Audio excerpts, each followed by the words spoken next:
Devin with the CRP, and going to try something different in this video. For now on, at the end of every month, we're going to give a top 10 pound for pound in both male and female MMA. And I'm going to start with this video with my top 10 pound for pound MMA fighters as of the end of June 2019. And number 10, starting us off, I'm going to go with Yoel Romero, who I still believe is the second number 2 ranked middleweight in the world. Had 2 razor close fights with current champion in the UFC at middleweight, Robert Whittaker, who's got a big fight coming up with Israel Adesanya, who's right in the mix with these two.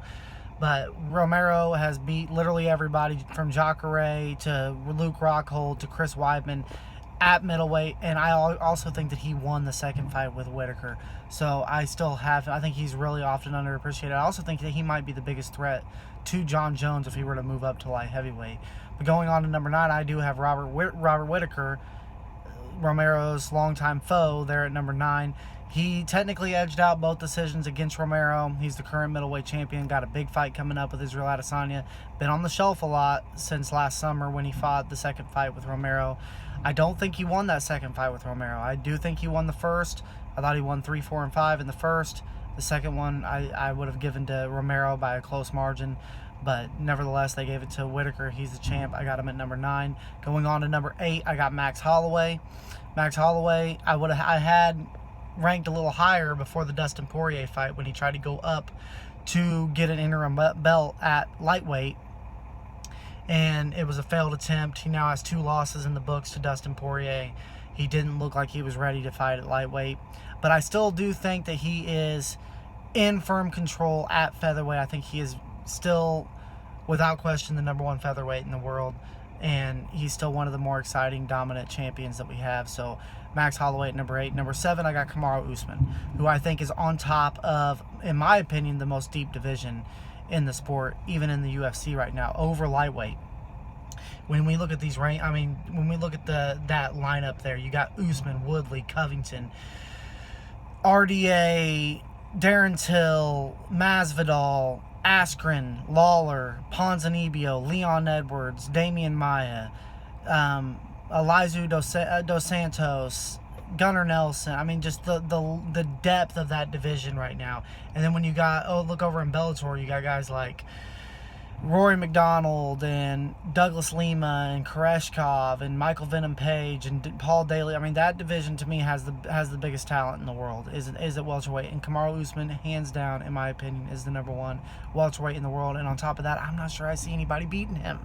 So I think Usman's going to go up in the rankings, if anything. And I think he could also fight at 85. So Kamaru Usman, ranked number 7. Number 6, the most underappreciated fighter in history, Tony El Kukui Ferguson.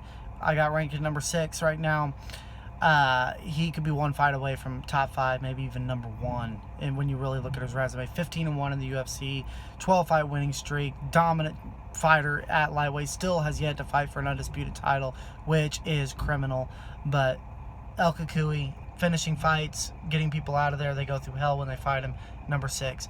Number 5, Demetrius Johnson, former guaranteed number 1 on everybody's list for a time. Was dominating the flyweight division, loses his belt to Cejudo, goes over to 1 championship.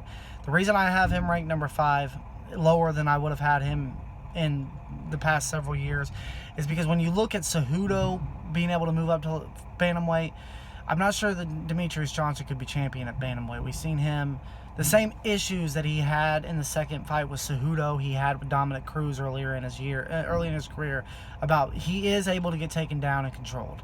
That is the one thing that people can do to him. So he does have some kind of, there is a game plan that you can have against Mighty Mouse Johnson.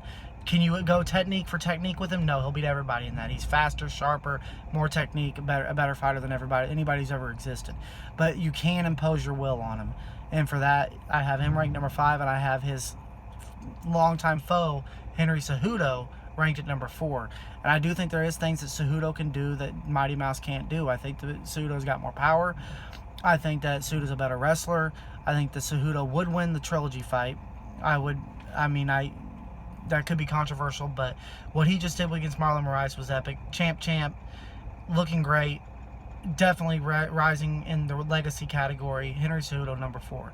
Number 3, I got Daniel Cormier, who's number 1 on like several lists, and I don't understand why. I mean, he is a champ. He is a legend of the sport. I think he's one of the top 5 greatest that's ever fought. And he's defended both the light heavyweight and the heavyweight title.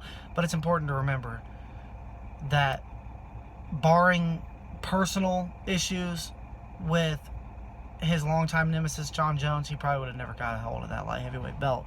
But he has been able to move up to heavyweight, knocked out Stipe. He's one of the greatest of all time. He's number 3. Number 2, I got Khabib Nurmagomedov. And Khabib dominating one of the toughest divisions in the sport, 27-0. I would favor him over everybody.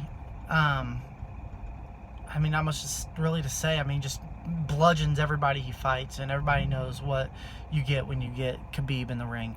And number 1, which I know this makes a lot of people angry, but it is what it is, John Jones.